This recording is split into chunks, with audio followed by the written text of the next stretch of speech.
I always had this notion I would come back to writing.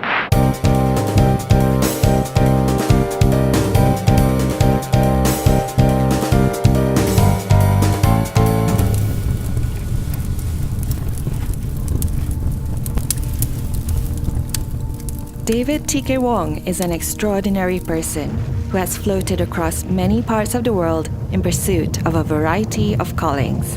He had previously worked as a journalist, an educator, an international businessman, and many more. Now, at the age of 88, he is taking on the challenge of writing a multi-volumed family memoir in Kuala Lumpur. He had acquired an international reputation as a writer of more than 50 short stories and 2 novels before embarking on this latest challenge. The 3rd volume of his memoir is nearing completion, and according to the man himself, he still has 2 more volumes to write after that. The following interview is an extract about the essence of David's life as a writer. The title seems to be easier as a guidepost, and sometimes as I write it, then you think, this would make a good title, and then you just put it there to help the reader get along.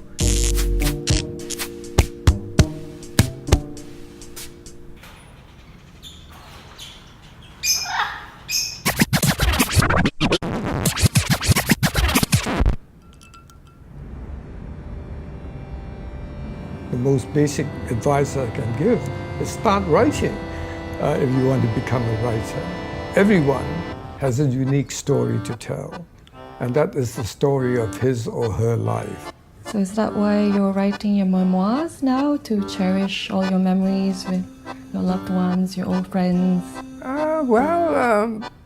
You see, the people that I've been closest to, the people who've been dearest to me, I'm afraid they're all gone. They've all passed away. Being here, I suppose I'm not that lonely because I still have all the memories of my old friends to keep me company. I want to repay a debt I owe to all these people that I've known throughout my life. They've been wonderful people, and I've been truly blessed by having known them, because they've all helped me an enormous amount. They've taught me all kinds of things. They've nurtured me, they've helped me when I was in difficulties of one sort or another.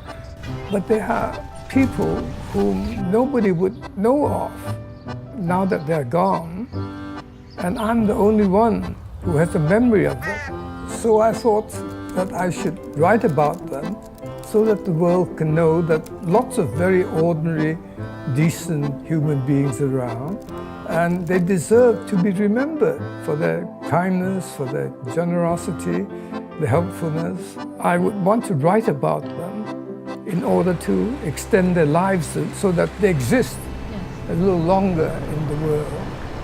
The words you use for this process are crucial, of course. Kipling has called it the magic of the necessary word.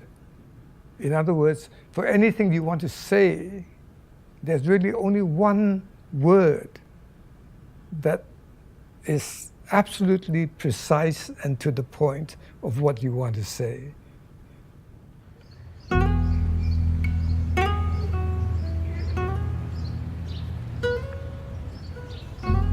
Why Malaysia?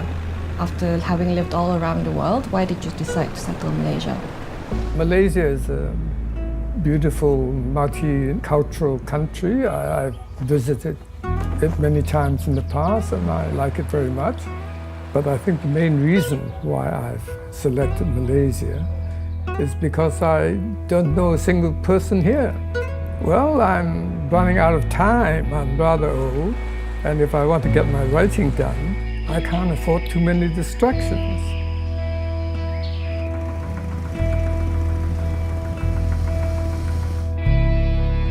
Everything around this house is evocative for me, because they are things which have been given to me by friends or lovers, and they bring back a lot of memories, whether it's a painting or it's the embroidery. There's a story behind each of them, and a friendship to be remembered. I mean, that painting there of a rabbi, I acquired that in Den Haag in Holland with a very good Malaysian friend, a second-hand shop, and it attracted me, and I bought it. And we had many happy evenings of sitting around, discussing about life and philosophy and politics and heaven knows what else. And that painting, so every time I look at it, I'm reminded of my friend, who sadly now is no longer with us.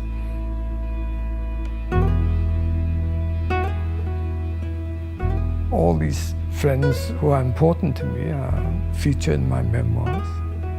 And this is one of the downsides to living too long, that you see all your friends go and you feel very sad.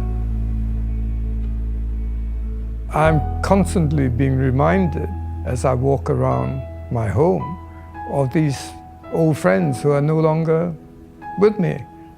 And they bring back all the past experiences and times that I've shared with them. So to that extent, that although I live by myself, I don't feel lonely because they're there in my mind, in my heart.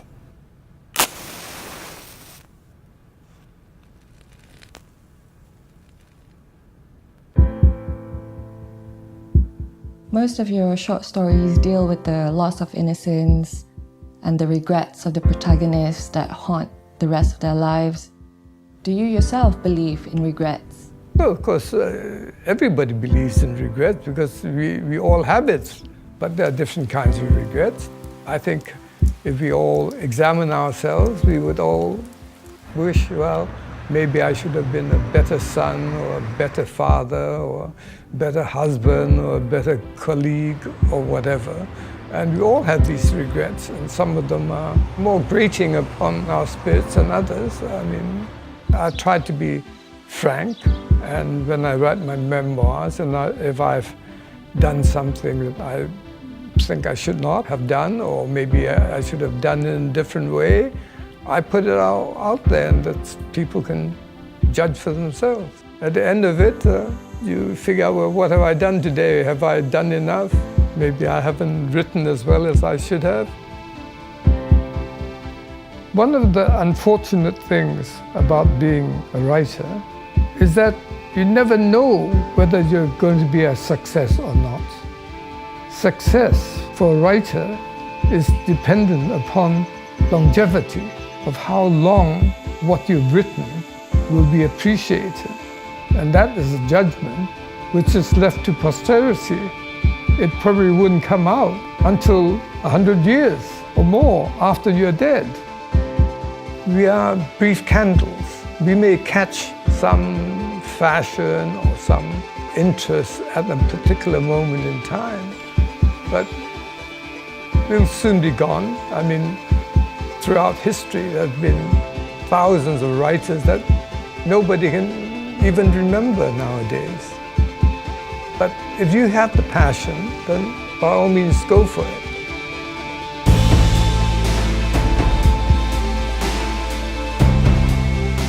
Writing is a very solitary profession. While it might be psychologically and creatively rewarding, it is not very financially rewarding.